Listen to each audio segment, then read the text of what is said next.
Today's April 13th in the year 2005. I'm Karen Herman with the Archive of American Television, and it is my great pleasure to be interviewing Monica Horan here at her home in Los Angeles, California. Okay, so we're going to start right at the beginning, and our first question is, what was your name at birth? At birth, Monica Louise Horan. Were you named after anyone in particular? Or? I don't think so. I think the closest thing I think would be Saint Monica, who was Saint Augustine's mother. So when I converted to Judaism, it played in very well to the whole thing. But I was Saint Monica. No, but I think that was it, probably for Saint Monica. Was your family religious? Pretty religious, yeah. We were raised Catholic. I went to an all-girls Catholic high school and loved it. It was great. I mean, we were very the holidays. It was all it was incorporated into the home a lot. And my confirmation name is Catherine, for Catherine of Siena, because in the Book of Saints, I loved her picture. I think she was sitting in Siena with a skull next to her or something, looking very pious. So I picked her for my confirmation name. Did you have any nicknames growing up? Monty. My dad would call me Monty or Monty Babe. But basically it was just Monica. I wanted to be Christine, though. My best friend was Christine Henry, and that was the name I wanted. So when we would play, I asked, well, how about if I'm Christine and you're Monica? And so she would say, no, I want to be Christine. I'd be like, okay, so we were both Christine. So that was the only other time I wasn't called Monica. When were you born? January 29th, same as Oprah, 1963. And where did you grow up? Outside of Philadelphia. I was born in Darby Township, and I grew up in a neighborhood called Glen Olden, Pennsylvania, and it was all row houses outside of Philly, a suburb of Philly, and still friends with all my girlfriends from then. It was the Teslas, the Horans, the Loves, the Zagathiers, the McCutcheons, and we're all still in touch. It's nice. What is your father's name? Robert Joseph Horan. What does he do for a living? He was a printing press mechanic for years. Worked for a company called Harris Seibold in Philadelphia, and then all of their I guess their jobs, they would job out to have to repair the printing presses. The majority of the contracts were in Washington, but my mother had moved around a lot as a kid, and my dad moved around a lot as a kid. So it was so important for them that we stay, and we'd been so close with the people from Magnolia Avenue. So we stayed, and he pretty much was gone during the week and only home on the weekends, because he would work in Washington and Maryland and then come home. But now he's retired, and he works in the media courthouse as a caller for the courts, for the what do they call him, crier. Is that something he just likes to do because he likes to do it? Yeah, it's interesting, and he goes, although it gets depressing. It's pretty tough hearing what's going on in the real world day in and day out. But he likes it. He finds it interesting. It gets him out of the house, because as my mother said, I married him for better or for worse, not for lunch. It's a big line. Does he tell everyone you're his daughter? Oh, yeah. He's a big celebrity at the courthouse. They even did an article on him and my mother in the Delaware County. I think it was the News of Delaware County. Big picture. And it's nice. I've gone a couple times, and it's really nice meeting all the people and signing all the autographs. And he gets all the questions like, what are they doing to her hair? Or what are they, sorry, Troy, what are they doing to, anytime something is, the comments the people have, it's unbelievable. Oh, that show was awfully dirty. I didn't like that one. What are they doing, Bob? Can you do something about that? So he keeps asking me, and everyone wants to know what you're doing next. And so he ends up being like my publicist. And what about your mother? What's her name? Selma. And she was born Selma Pifkin. I was going to say Selma Marie Pifkin, but I don't know if she had a middle name. I don't think she did have a middle name then, because her father was Jewish and her mother was a Pennsylvania Dutch. And I believe at the time she was raised Presbyterian, and outside in a coal mining town, Monongahela, Pennsylvania. That's where she's from. Now, did she work when you were growing up? No, she was the perfect mommy housewife of the 60s and the 70s. She had that hair. The house, the way she could keep the house, unbelievable. It was really pretty, she really got that how to be a good housewife from home ec class in 1950, whatever, and she checked off the list and did all those things. And so that was pretty typical. And she was a real stay-at-home mom and den mother and drove me to all my shows when I did my plays and drove me to ballet class. And that's pretty much the way it was. And then when I turned 10, I had another sister. And so I have my brother 3 years older and my sister 10 years younger. And at that point, then my mom went to work. Because with dad living out out of the house during the week and then being there, became a 2-income household. And so it was different for my sister. But for me, it was pretty traditional 50s housewife. And what did your mom do when she went to work? She did a lot of different things. One of them was she worked for a podiatrist, and that was horrendous because she just loves talking about disgusting medical things. And so she would say, "Oh, we got a toe today. You know, the elderly, the nails get very..." Oh, and you'd be like, "Oh, Mom, we're eating." So that was one of the icky stuff. And then she worked for a fraternity house. Alpha Psi was me. Phi Sigma Kappa in Philly. And so it was kind of, secretarial and wherever she could. And then she also ended up working at the courthouse, but she's retired as well. What traits do you think you inherited from your parents? Well, my mother, when I imitate my mother, I'm basically doing every character I've ever played on television. So all of my comedy, I always say, comes from my mother.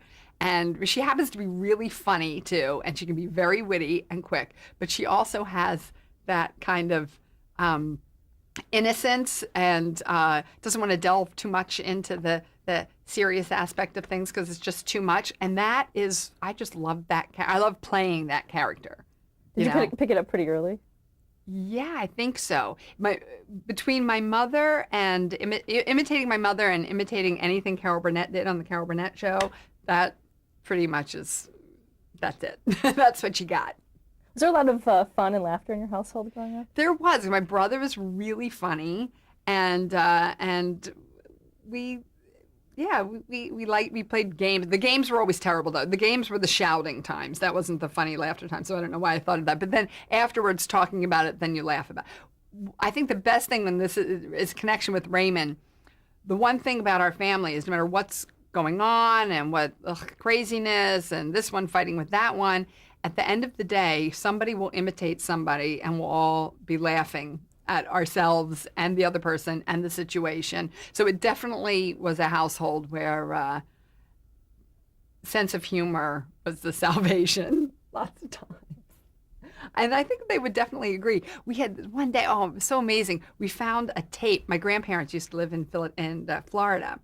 And my mom, so organized and together. My parents live in Philly and we're here, and I never get the kids to do this, so I totally respect how she had it together. She would sit us around the table and just set the tape recorder going. And we would all just talk about what was going on at school and everything.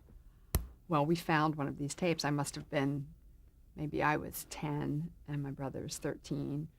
And I was talking about cheerleading and how I had to dye my underwear green because the skirts are so short, the accents. And then my brother's talking about his hunting, I got a pheasant today, Grandpa, and it's so sentimental. I don't think I've ever laughed so hard in my life, though, just sitting around that table all those years later with my family laughing. That's the kind of stuff we laugh about. Did you know what you wanted to be when you grew up, when you were a kid? I did. I think I always wanted to be an actress. I can't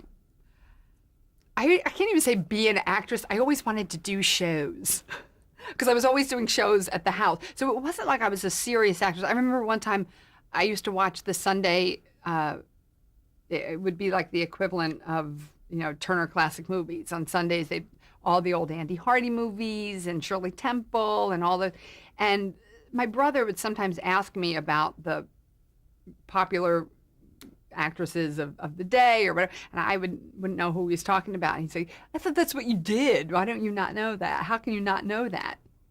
Really meanly, too. He really scarred me for life. But anyway, it was funny because back then, watching television, watching those old movies on TV, that was acting to me. And when I got older and went to school and studied acting, there's part of me that felt like I'm not really an actress because these people are really serious in the way they talk about their, you know, their craft and everything. It's kind of intimidating. So I never felt like an actress, but I always enjoyed doing shows. And I have to say, it's pretty much the same now. And you mentioned watching television. What were your favorite shows growing up? Oh, Carol Burnett show, Mary Tyler Moore. I also think as I get older, I think I try to imitate her a lot too.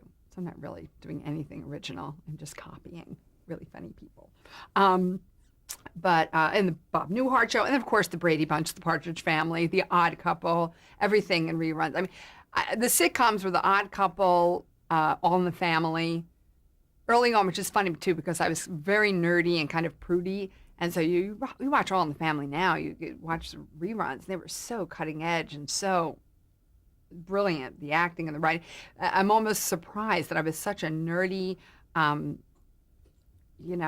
what's the word, sheltered kid that I got it, but that was definitely one of the things. And I think Jean Stapleton, that is another person who really like filled my bones that made me, I love that. I think I totally stole from her when I did Adelaide and Guys and Dolls. Did you kind of focus on the women comedians? I mean, was that something that you, even early on, that you got? Yeah. And I think that's mainly because of Carol Burnett, because then it became like your play was, doing the Gloria Swanson or creating characters like she would do. We have pictures of me with, I got a granny hat. One of my earliest things I did was the washerwoman. And I had set up this whole skit, and I think I was about 6 years old.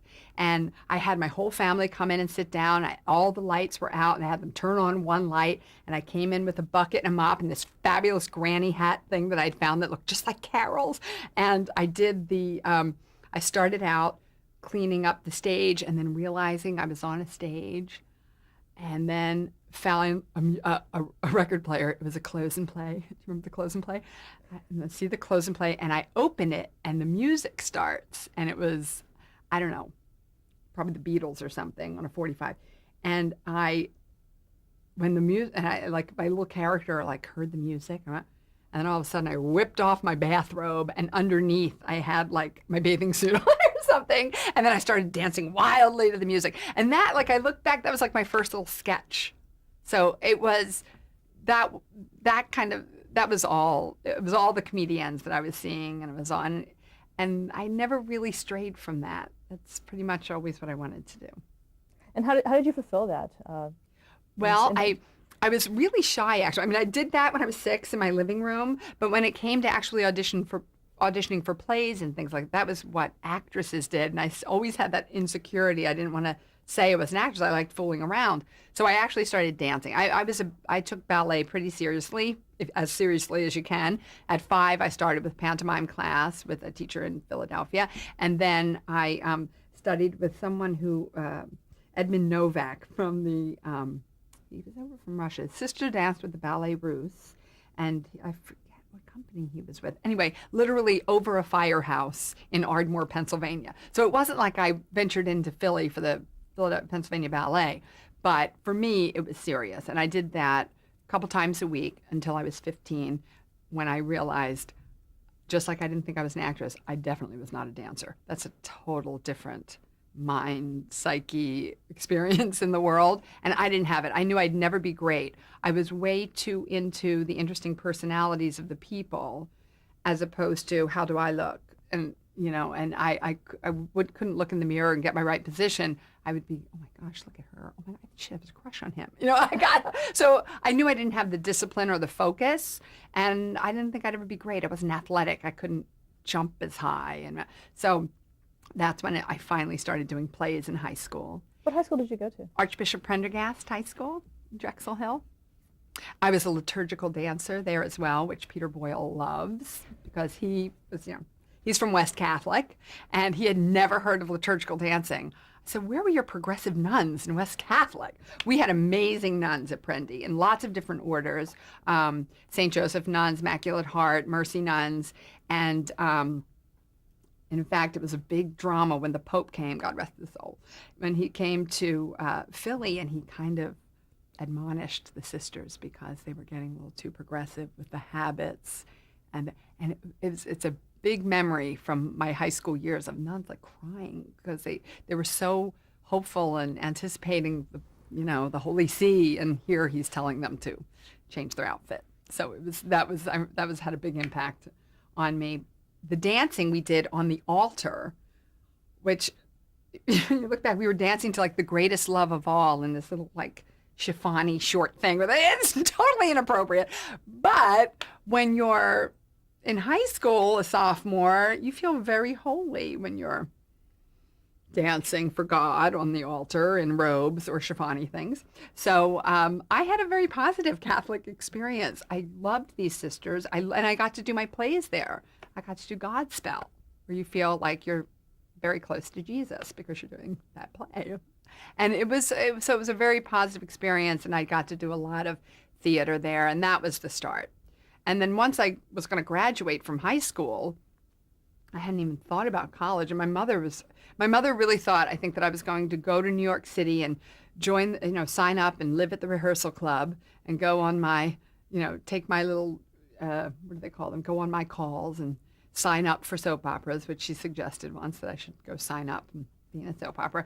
So I hadn't really made a plan of how I was going to be an actress.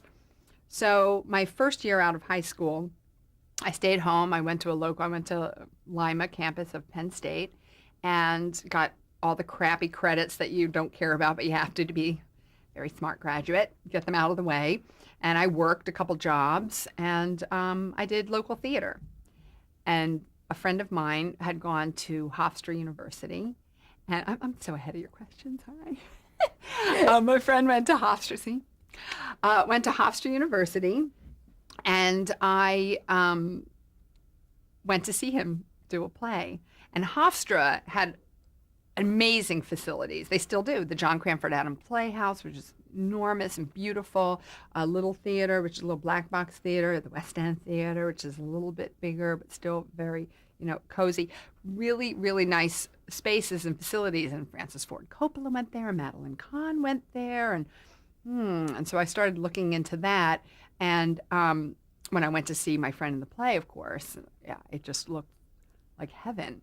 And how I had the chutzpah, because I never even would go into Philadelphia myself, and now all of a sudden I was going to go to New York, Long Island. How would I ever even get to Manhattan? I still don't know how I did it. And I only took the SATs once in my junior year, and I think I got a 20. No, I got enough to get in, but not great, and I didn't bother taking them again. So I just kind of slid into college, and it was the most fortuitous shidduch in my life that I got to go to Hofstra University.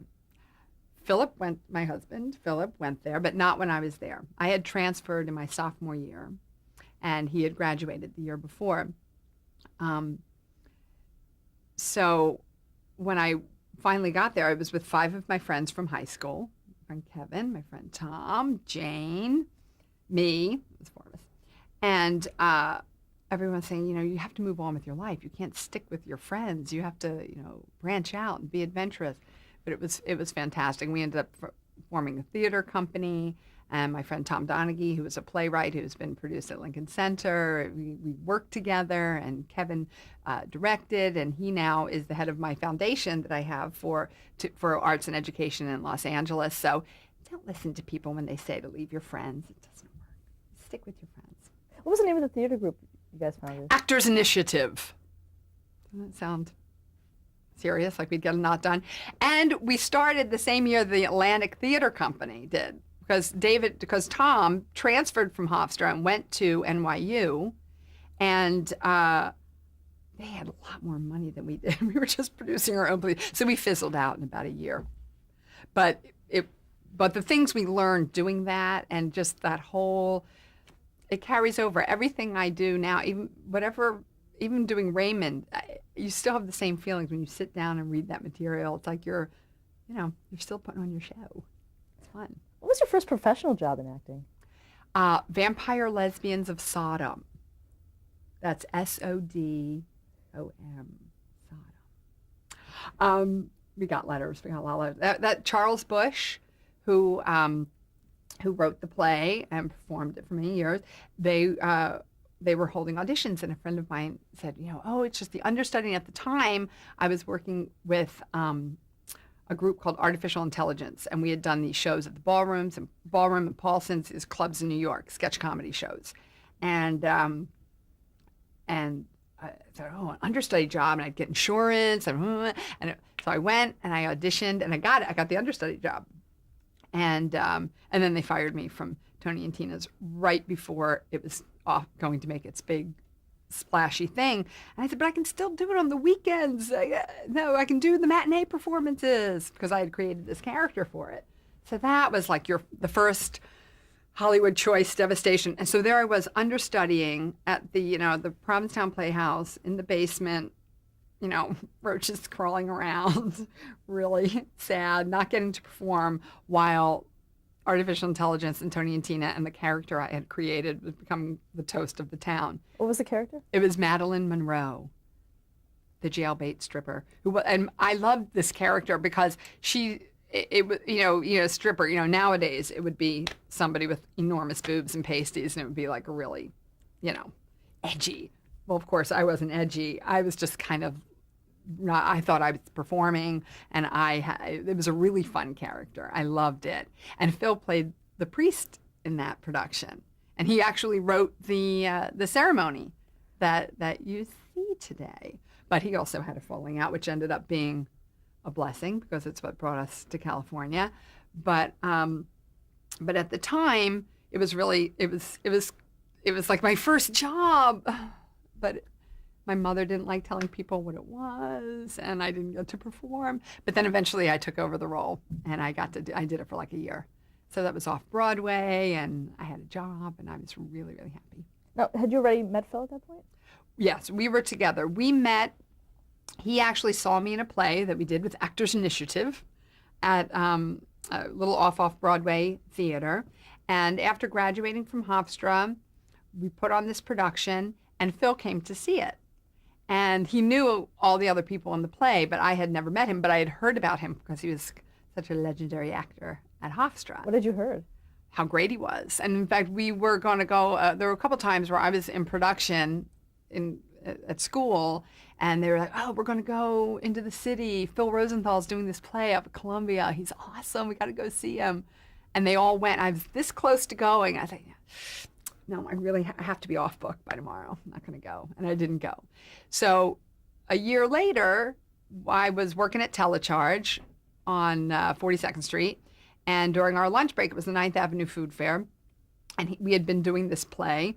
And Phil had come to see the play. And he sent a message to me backstage. Tell that girl she's really funny. I was like, oh my gosh, Phil Rosenthal, he's supposed to be great. And I ended up going to lunch on my lunch break at the 9th Avenue Food Fair. And while we were walking, I ran into some friends from Hofstra, and he was with them. And they said, oh, well, you guys know each other, right? I'm like, no. And this is Phil Rosenthal. I was like, oh, hi. And he goes, hey, I'm a big fan of yours. It's like, I melted. I thought he was so handsome. So I didn't know what to say. And I said, I'm a big fan of yours, too. Well, he thought I had seen him in all these plays. It wasn't for like a year that he found out that I'd never seen him in anything. I was totally lying. But I had heard he was really good. So anyway, that's how we met. And then about a month later, I heard that he was trying to reach me. That he was looking for my phone number. And I was like, oh my gosh, is when he asked me out or something? And I found out where he was, and I tracked him down, and I called him. And I got nervous when he actually answered the phone. And I said, oh, hi, so you want me to do a play or something? I'd love to do a play with you. And he goes, oh, okay, great. I'll get the script over. And I'm like, oh, really? You have a play?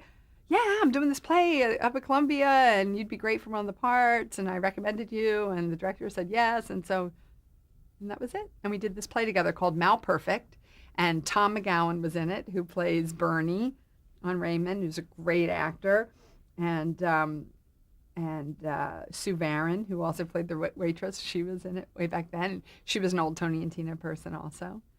So that was how it all started. How long until you were married? Well, married or living together. We were dating in 2 weeks. even though I thought he had a girlfriend because I had gotten tickets working at Telecharge. You get tickets half price or free if they're opening, if they have extra. And I had front row for Lily Tomlin. And I'd seen it already like 3 times, but another idol, another person, you emulate to be, so you want to see them perform as often as possible. And I used to second act the show, Search for Signs of Intelligent Life in the Universe, 80s, early 80s. And so I gave up these tickets. I'd been standing in the back, for weeks seeing this play, and I finally was going to have a place to sit down, and I gave up my tickets so that I could go see Phil Rosenthal, and he stays for 5 minutes and leaves the rehearsal. So I was like, ugh, such an idiot. Never again. Never give up theater tickets for a man. But then after that, he invited me to see Oil City Symphony, which was hysterical show at the West Side Arts. And we laughed so hard together. That's when I thought, oh, I think this is definitely the guy. I mean, before it was just like a surfacey crush. Now it was like I knew our souls would be intertwined because we laughed at the same jokes. So that was the beginning. And then we lived, my apartment got robbed. I lived on 10th Avenue between 43rd and 44th. And my apartment got robbed. He was like, you can't live here. And I was so insulted at first. And I was like, all right. And we moved in together. So that was just about 5 months after that. And then we got married in 90, which was 6 years after. Now, living in New York, was it pretty tough trying to make it as an actress early on? Again, it's so funny because it was, but it's more like it was tough being a person. I mean, your 20s are so hard. You're trying to, you're independent. You're trying to make your living. You're trying to figure out where you're going to live. You're trying to figure out how you're going to live. You're, there's so many things going on, and you're just trying to figure out who the hell you are. And in the meantime, you're, auditioning and rejection and affording acting class and affording a skirt so you can go to an audition and all that. So it was, it's something you have the energy for when you're in your early 20s and you're not afraid and you're not taking care of kids and so it was great. I mean, looking back, and at the time, my mother used to always say that she was so frightened of me because, again, I was pretty sheltered and naive. I didn't even go into Philly, and here I was after Hofstra moving in with 5 people in a studio apartment, sleeping, 5 on the futon, and working, walking down 9th Avenue to work at my secretarial job at the Young Adult Institute, which I got fired from because I was a horrible typist. But I had a nice personality, so they kept me for a little while. But that's before I went to Telecharge. So my mom was like such a wreck that I was living there, and and she reminds me that I always said to her, if anything happens to me, if I get killed or if I whatever, I'm so happy being here. That it's okay. Don't worry. Don't give yourself guilt. But there was a part of me that felt like it was dangerous. I mean, there were some shifts on when I worked in the McGraw-Hill building, which again is just on 42nd Street north of 9th Avenue. And I'd have to walk over to 10th Avenue. If I worked the late shift at 1 o'clock in the morning, 2 o'clock in the morning, I would drool and, try to look like a crazy person so nobody would bother me. And nobody ever did. I was very lucky. So, but it was a risky time, but it was the most fun, amazing time in my life. Let's stop there. This one. Let's stop there to change the tape. Okay. Can you believe